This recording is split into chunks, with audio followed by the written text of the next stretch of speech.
हरे कृष्णा, जय श्री हरि। प्रिय श्रोताओं, आप सभी को माघ पूर्णिमा और अन्नपूर्णा जयंती की हार्दिक शुभकामनाएं। आज सुनेंगे माघ पूर्णिमा व्रत कथा और माता अन्नपूर्णा की कथा। तो प्रेम से बोलिए लक्ष्मी नारायण की जय। जय श्री शंभु, जय माता अन्नपूर्णा। हर साल माघ मास के शुक्ल पक्ष की अंतिम तिथि के दिन माघ पूर्णिमा मनाई जाती है, जिसे अगहन पूर्णिमा भी कहा जाता है। इस दिन व्रत रखकर भगवान विष्णु और माता लक्ष्मी की विधि विधान से पूजा की जाती है। सत्यनारायण कथा का पाठ किया जाता है और इसके साथ ही इस दिन अन्नपूर्णा जयंती भी मनाई जाती है। इसके साथ ही माघ पूर्णिमा के दिन भगवान दत्तात्रेय की भी जयंती मनाई जाती है। माघ पूर्णिमा को बतीसी पूर्णिमा भी कहा जाता है। यह पूर्णिमा तिथि बेहद ही खास होती है। इस दिन पूर्णिमा का व्रत रखकर भगवान विष्णु माता लक्ष्मी की पूजा की जाती है और पूर्णिमा व्रत कथा का पाठ किया जाता है और चंद्रोदय होने पर चंद्रदेव को अर्घ्य दे के व्रत खोला जाता है। और इसके साथ ही पूर्णिमा तिथि पर पवित्र नदियों में स्नान करके दान करने का विशेष महत्व होता है। तो आइए पूरी श्रद्धा और भक्ति के साथ सुनते हैं माता अन्नपूर्णा की कथा और उसके बाद सुनेंगे बतीसी पूर्णिमा व्रत कथा। तो प्रेम से बोलिए लक्ष्मी नारायण की जय। जय माता अन्नपूर्णा। कथा शुरू करने से पहले इस वीडियो को लाइक करके कमेंट बॉक्स में जय माता दी अवश्य लिखें। माता अन्नपूर्णा की पौराणिक कथा के अनुसार एक बार भगवान शिव ने माता पार्वती से कहा कि यह संसार केवल माया है, भोजन भी माया है, शरीर और अन्न का कोई विशेष महत्व नहीं है। इस बात से माता पार्वती बहुत ही आहत हुई और उन्होंने निर्णय लिया कि वे संसार से अन्न को गायब कर देंगी। जैसे ही माता ने यह संकल्प किया, वैसे ही पूरे ब्रह्मांड में अन्न का संकट उत्पन्न हो गया। जीवन सूखने लगा, लोग भूख प्यास से व्याकुल हो गए। तब माता पार्वती ने काशी अर्थात वाराणसी में एक रूप धारण किया, जो माता अन्नपूर्णा के रूप में था, जो अपने हाथों में अक्षय पात्र लेकर प्रकट हुई। अक्षय पात्र जिसमें से कभी भी भोजन समाप्त नहीं होता। तभी शिव जी स्वयं भूख से व्याकुल होकर और सभी प्राणियों की जान बचाने के लिए माता अन्नपूर्णा के पास भोजन मांगने पहुँचे। उन्होंने स्वीकार किया शरीर और अन्न का भी अस्तित्व में बड़ा महत्व है। उन्होंने देवी अन्नपूर्णा से अन्न की भीख मांगी। देवी अन्नपूर्णा ने भगवान शिव को वह सारा अन्न दे दिया, जिसे उन्होंने पूरी पृथ्वीवासियों में बांट दिया और इस तरह से अकाल की समस्या दूर हो गई। तब से माता अन्नपूर्णा की पूजा भोजन और पोषण की देवी के रूप में किया जाता है। यह घटना माघ मास की पूर्णिमा तिथि के दिन हुई थी, जिसे अन्नपूर्णा जयंती के रूप में मनाया जाता है। काशी में विश्वनाथ मंदिर के पास ही अन्नपूर्णा देवी का मंदिर स्थित है। मान्यता है कि यह वही स्थान है जहां भगवान शिव ने माता अन्नपूर्णा से अन्न का दान मांगा था। मान्यता है कि माता अन्नपूर्णा के दरबार से मिले खजाने से श्रद्धालु के घर में अन्न भंडार सदा के लिए भरा रहता है। साथ ही यह मंदिर देश का इकलौता ऐसा मंदिर है जो कि श्री यंत्र के आकार में बना हुआ है। इस प्रकार काशी भगवान शिव और माता अन्नपूर्णा के लिए बेहद ही खास है। ये रही माता अन्नपूर्णा की पौराणिक कथा। अब चलिए सुनते हैं माता अन्नपूर्णा की दूसरी कथा। एक समय की बात है, काशी निवासी धनंजय की पत्नी का नाम सुलक्षणा था। उसे अन्य सभी सुख प्राप्त थे, केवल निर्धनता ही उसके दुख का कारण था। यह दुख उसे हर समय सताता रहता था। एक दिन सुलक्षणा पति से बोली, हे स्वामी, आप कुछ उद्यम करो तो घर का काम चले। इस प्रकार कब तक काम चलेगा? सुलक्षणा की बात धनंजय के मन में बैठ गई और वह उसी दिन विश्वनाथ जी अर्थात भगवान शिव की प्रसन्न करने के लिए बैठ गया और कहने लगा, हे देवादिदेव महादेव, मुझे पूजा पाठ कुछ नहीं आता है, केवल आपके भरोसे बैठा हूँ। इतनी विनती करते हुए वह 2-3 दिनों तक भूखा प्यासा वहीं बैठा रहा। यह देखकर भगवान शिव ने उसके कानों में कहा, अन्नपूर्णा अन्नपूर्णा अन्नपूर्णा। इस प्रकार 3 बार कहा। यह कौन क्या कह गया? इसी सोच में धनंजय पड़ गया कि मंदिर में से आते जाते ब्राह्मणों को देखकर पूछने लगा हे पंडित जी, अन्नपूर्णा कौन है? ब्राह्मणों ने कहा, तू अन्न छोड़ बैठा है, सो तुझे अन्न की बातें सूझती है। जा घर पर जाकर अन्न ग्रहण कर ले। धनंजय घर गया और स्त्री से सारी बातें कही। स्त्री बोली, हे नाथ, चिंता मत करो, स्वयं भगवान शिव जी ने यह मंत्र दिया है, वह स्वयं ही खुलासा करेंगे। आप फिर जाकर उनकी आराधना करो। धनंजय फिर जाकर जैसा का तैसा वैसे ही पूजा में बैठ गया। रात्रि में शिव जी ने आज्ञा दी और कहा, तू पूर्व दिशा में चला जा। धनंजय ने वैसा ही किया। शिव जी के कहे अनुसार अन्नपूर्णा का नाम जपता जपता रास्ते में फल खाता, झरनों का पानी पीता, इस प्रकार कितने ही दिनों तक चलता गया। वहाँ उसे चांदी सी चमकती हुई वन की शोभा देखने लगी। सुंदर सरोवर देखने में आया। उसके किनारे कितनी सी अप्सराएं झुंड बनाकर बैठी थी। एक कथा सुनती और सब मिलकर माता अन्नपूर्णा इस प्रकार का बार बार कहती थी।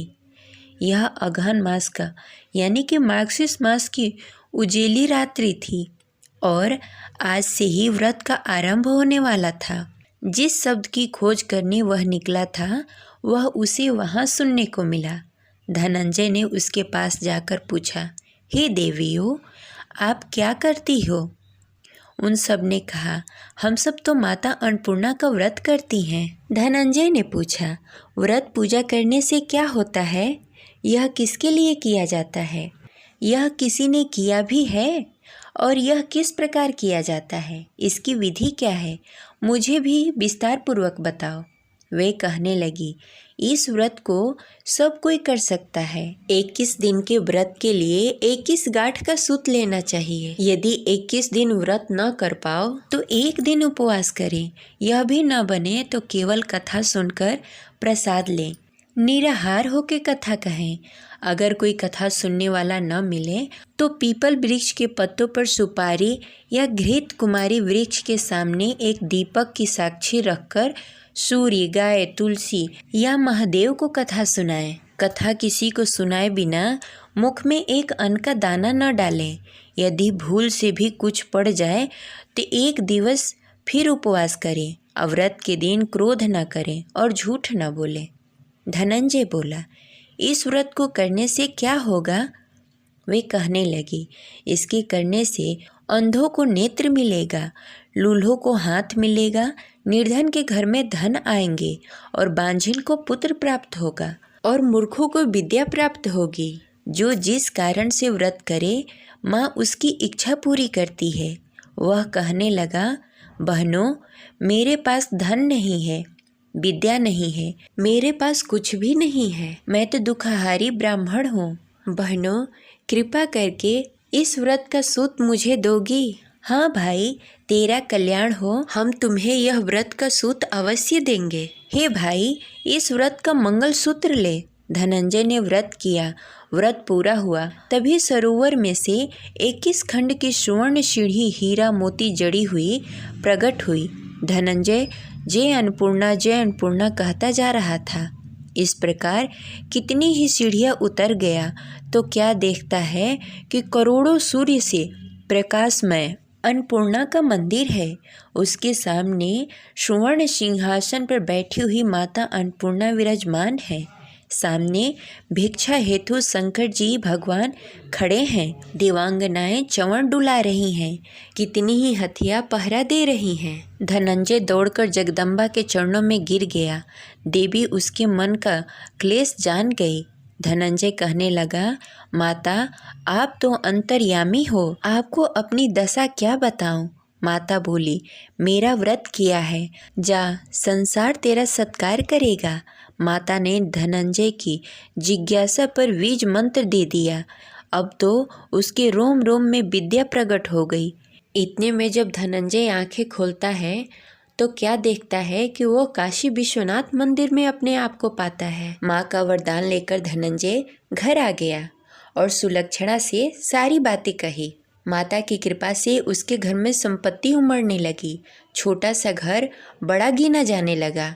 जैसे शहद के छत्ते में मधुमक्खियाँ जमा हो गई हो, उसी प्रकार अनेक सगे संबंधी आकर बधाइयाँ देने लगे और कहने लगे, इतना धन और इतना बड़ा घर, सुंदर संतान नहीं हो तो इस कमाई का कौन भोग करेगा। सुलक्षणा से कोई संतान नहीं है, इसलिए तुम जाकर दूसरी विवाह कर लो।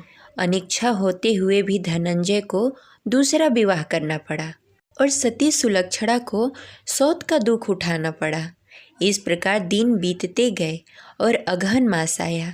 नए बंधन में बंधे पति से सुलक्षणा ने कहा कि हम व्रत के प्रभाव से सुखी हुए हैं, इस कारण यह व्रत छोड़ना अच्छा नहीं होगा। यह माता जी का प्रताप है जो हम इतने संपन्न और सुखी हैं। सुलक्षणा की बात सुनकर धनंजय उसके यहाँ आ गया और व्रत में बैठ गया। नई बहू को इस व्रत की खबर नहीं थी, वह धनंजय के आने की राह देख रही थी। दिन बीतते गए और व्रत पूर्ण होने के 3 दिवस बाकी थे कि नई बहू को खबर पड़ी कि उसके मन में ईर्ष्या की ज्वाला दहक उठी और सुलक्षणा के घर आकर उसने बड़ा उधम मचाया और धनंजय को अपने साथ लेकर घर पर आ गई। हैरान परेशान धनंजय को थोड़ी ही देर में नए घर में निंद्रा आ गई। इसी समय बहू ने उसका व्रत का सूत तोड़कर आग में फेंक दिया। अब तो माता का कोप जग गया। घर में अकस्मात ही आग लग गई और सब कुछ जलकर राख हो गया। जैसे ही सुलक्षणा को यह बात की खबर हुई तो वह पति को लेकर अपने पास आ गई। नई बहू रूठकर पिता के घर बैठ गई। पति को परमेश्वर मानने वाली सुलक्षणा बोली, हे नाथ, घबराए नहीं, माता जी की कृपा अलौकिक है। पुत्र कुपुत्र हो सकता है लेकिन माता को माता नहीं होती। अब आप श्रद्धा और भक्ति से आराधना शुरू करो, वे जरूर आपकी कल्याण करेंगी। धनंजय फिर से माता के पीछे पड़ गया। फिर वही सरोवर की सीढ़ी प्रकट हुई और उसमें धनंजय माँ अन्नपूर्णा कहकर उतर गया। वहाँ जाकर माता के चरणों में रुदन करने लगा। माता प्रकट होकर बोली, यह मेरी स्वर्ण की मूर्ति ले, उसकी पूजा करना, तू फिर सुखी हो जाएगा। जा, तुझे मेरा आशीर्वाद है। तेरी पत्नी सुलक्षणा ने पूरी श्रद्धा और भक्ति के साथ व्रत किया है, उसे मैंने पुत्र दिया है। जब धनंजय की आंखें खुली तो वह काशी विश्वनाथ मंदिर में खड़ा पाया। फिर वह वहां से अपने घर लौट आया। इधर सुलक्षणा के दिन चढ़ गए और महीने पूरे होने पर पुत्र को जन्म दिया। गांव में आश्चर्य की लहर दौड़ उठी और सभी गांव वाले सुलक्षणा को बधाइयाँ देने लगे। इस प्रकार उसी गांव के निसंतान सेठ के पुत्र होने पर उसने माता अन्नपूर्णा का भव्य मंदिर बनवाया। उसमें माता जी धूमधाम से पधारी, यज्ञ किया और धनंजय को मंदिर का आचार्य पद दे दिया और जीविका के लिए मंदिर की दक्षिणा और रहने के लिए बड़ा सुंदर भव्य भवन दिया। धनंजय स्त्री पुत्र सहित वहाँ रहने लगा और माता अन्नपूर्णा के चढ़ावे में भरपूर आमदनी होने लगी। उधर नई बहू के पिता के घर डाका पड़ गया, सब लूट गया। वे भीख मांगने लगे और भीख मांगकर अपना पेट भरने लगे। जब यह बात सुलक्षणा को पता चली तो सुलक्षणा ने उन्हें बुलावा भेजा और अलग घर में रखा और खाना पीना और वस्त्र की व्यवस्था की। और उधर धनंजय, सुलक्षणा और उसका पुत्र माता जी की कृपा से आनंद से रहने लगे। माता जी ने जैसे उसके भंडारे भरे वैसे सबके भरे। जय माता अन्नपूर्णा। इस प्रकार यह कथा संपन्न हुई। अब चलिए सुनते हैं 32वीं पूर्णिमा व्रत कथा। द्वापर युग में एक बार माता यशोदा ने अपने पुत्र भगवान श्री कृष्ण से कहा, हे कृष्ण, तुम संसार के रचयिता और पालनहार हो। आज मुझे कोई ऐसा उपाय बताओ जिसे करने से स्त्रियों को सौभाग्य की प्राप्ति हो, साथ ही उसकी सभी मनोकामनाएं पूर्ण हो जाए। तब भगवान श्री कृष्ण ने कहा, हे माता, तुमने अति सुंदर प्रश्न किया है। मैं तुमसे ऐसे ही व्रत को सविस्तार कहता हूँ, ध्यान पूर्वक सुनो। सौभाग्य की प्राप्ति के लिए स्त्रियों को 32 पूर्णमासी का व्रत करना चाहिए। इस व्रत को करने से स्त्रियों को सौभाग्य और संपत्ति मिलती है। यह व्रत अचल सौभाग्य देने वाले एवं भगवान शिव और माता पार्वती के प्रति मनुष्य के अंदर भक्ति को बढ़ाने वाली है। यशोदा जी कहने लगी, हे कृष्ण, सर्वप्रथम इस व्रत को मृत्युलोक में किसने किया था? इसके विषय में विस्तार पूर्वक बताओ। भगवान श्री कृष्ण कहने लगे कि इस भूमंडल पर अनेक प्रकार के रत्नों से परिपूर्ण कातिका नामक एक नगरी में वहाँ चंद्रहांस नामक राजा राज्य करता था। उसी नगर में धनेश्वर नामक एक ब्राह्मण भी था और उसकी स्त्री अति सुशीला रूपवती थी। दोनों ही उस नगर में बड़े ही प्रेम पूर्वक रहते थे। घर में धन्य धान्य आदि की कोई कमी नहीं थी, परंतु उसको बहुत बड़ा दुख था कि उसकी कोई संतान नहीं है। एक समय एक बड़ा ही योगी उस नगर में आया। वह योगी उस ब्राह्मण के घर को छोड़कर अन्य सभी घरों में भिक्षा लेकर भोजन किया करता था। वह रूपवती से कभी भिक्षा नहीं लेता था। एक दिन वह योगी रूपवती से भिक्षा न लेकर किसी अन्य घर में भिक्षा लेकर गंगा किनारे जाकर भिक्षुक को प्रेम पूर्वक ग्रहण करने लगा कि धनेश्वर ने योगी का यह सब कार्य देख लिया। अपनी भिक्षा के अनादर से दुखी होकर धनेश्वर ने योगी से बोला, हे महात्मा, आप सब घरों में भिक्षा लेते हैं, परंतु आप मेरे घर में कभी भिक्षा नहीं लेते, इसका क्या कारण है?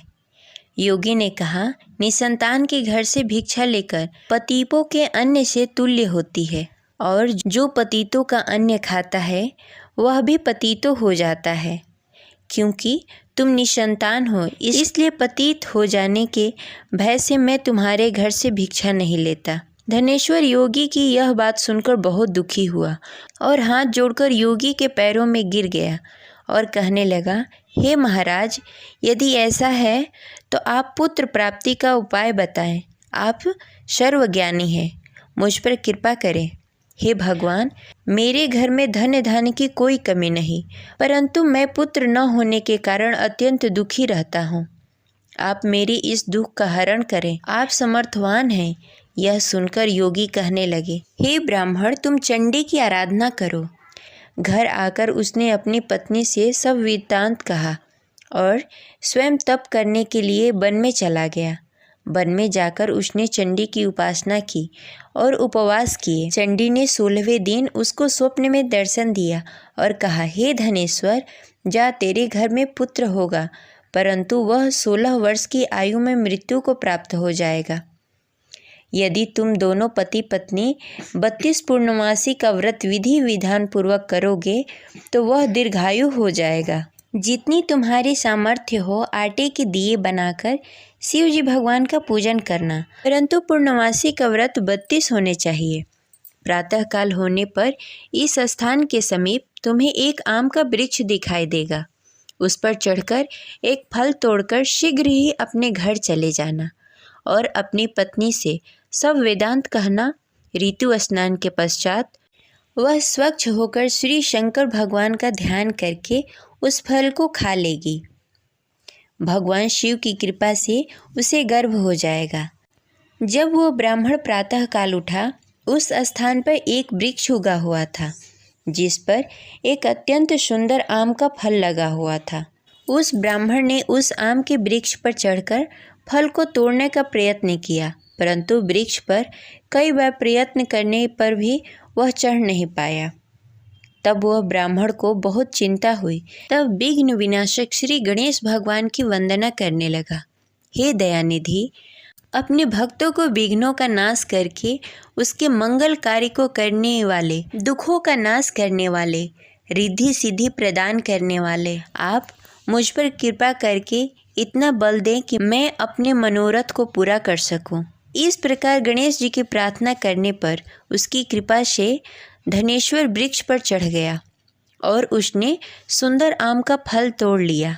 और धनेश्वर ने सोचा, जो वरदान से फल मिला था वो यही है और कोई फल दिखाई नहीं दे रहा। उस धनेश्वर ब्राह्मण ने जल्दी से घर जाकर अपनी पत्नी को वह फल दे दिया और उसकी पत्नी ने अपने पति के कहे अनुसार उस फल को खा लिया और गर्भवती हो गई।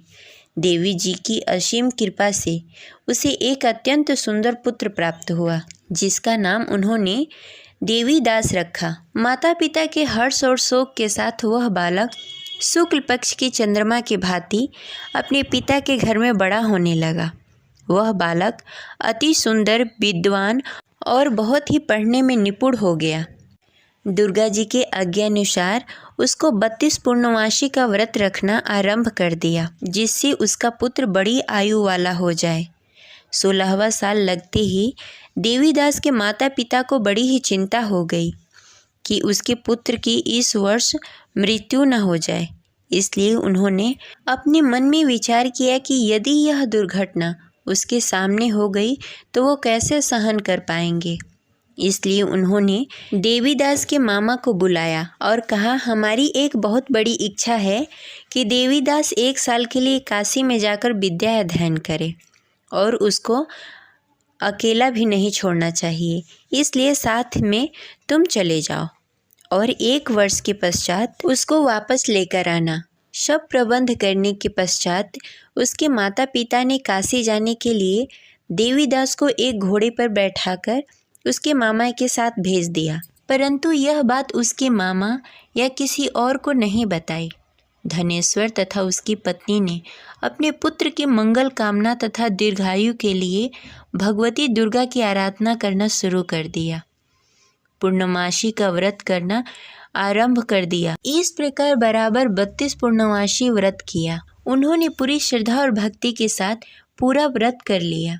कुछ समय पश्चात एक दिन वह मामा और भांजा रात बिताने के लिए किसी गांव में ठहरे हुए थे। उस दिन उस नगर में ब्राह्मण के अत्यंत सुंदर, सुशील और रूपवती कन्या का विवाह होने वाला था। जिस धर्मशाला के अंदर वर और उसके बाराती ठहरे हुए थे, उसी धर्मशाला के अंदर देवीदास और उसके मामा भी ठहरे हुए थे। उधर कन्या को तेल आदि चढ़ने के बाद जब लग्न का समय आया तो वर की तबीयत खराब हो गई। वर के पिता ने अपने परिवार वालों से विचार विमर्श करके कहा कि देवीदास मेरे पुत्र जैसा ही है, मैं उसके साथ लग्न करा दूं और बाद में बाकी सारे काम मेरे बेटे के साथ पूरे हो जाएंगे।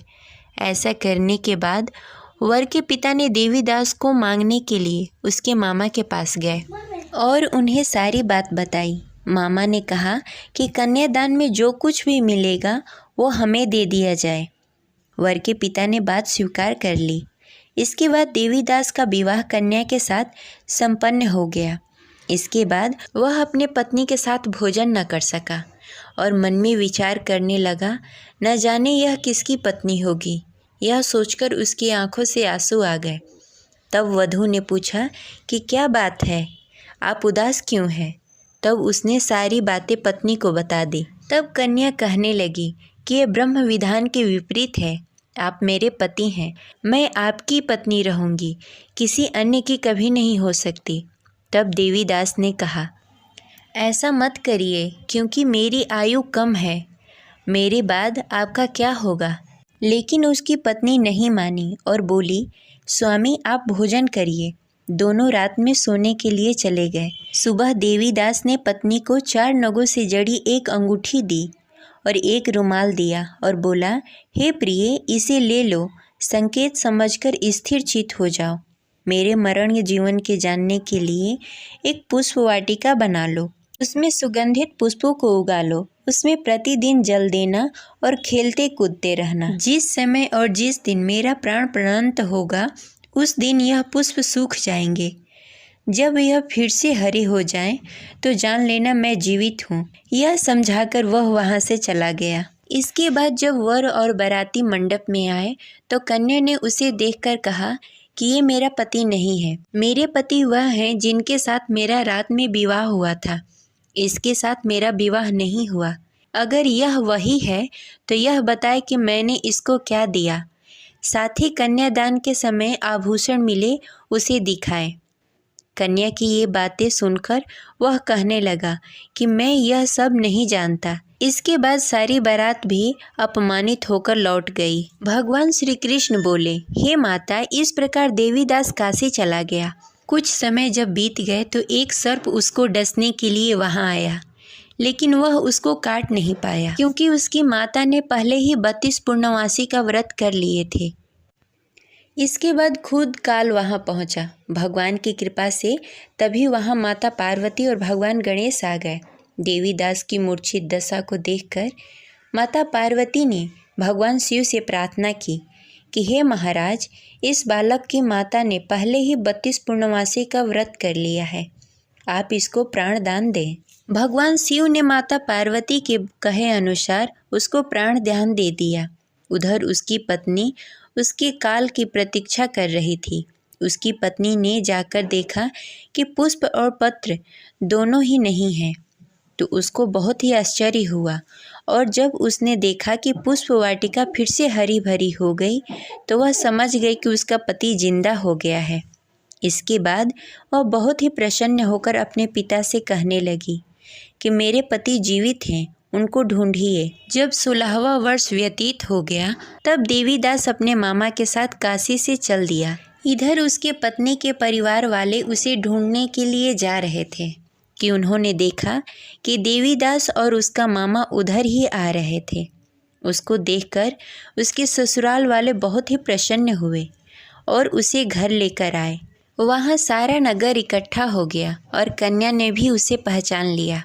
देवीदास ने इसके बाद अपनी पत्नी और मामा को लेकर वहाँ से चल दिया। उसके ससुराल वालों ने भी उसे बहुत सारा धन और दहेज देकर विदा किया। जब वह घर के लिए चल रहा था तो उसके माता पिता को लोगों ने खबर दे दी कि तुम्हारा पुत्र देवीदास और उसकी पत्नी और उसके मामा आ रहे हैं। ऐसा समाचार सुनकर पहले तो उन्हें विश्वास नहीं हुआ, लेकिन जब देवीदास आकर अपने माता पिता का पैर छुआ तो देवीदास के माता पिता ने उसका माथा चूम लिया और दोनों को अपने सीने से लगा लिया। दोनों की आने की खुशी में धनेश्वर ने बहुत सारा धन ब्राह्मणों को दान में दिया और हंसी खुशी रहने लगे।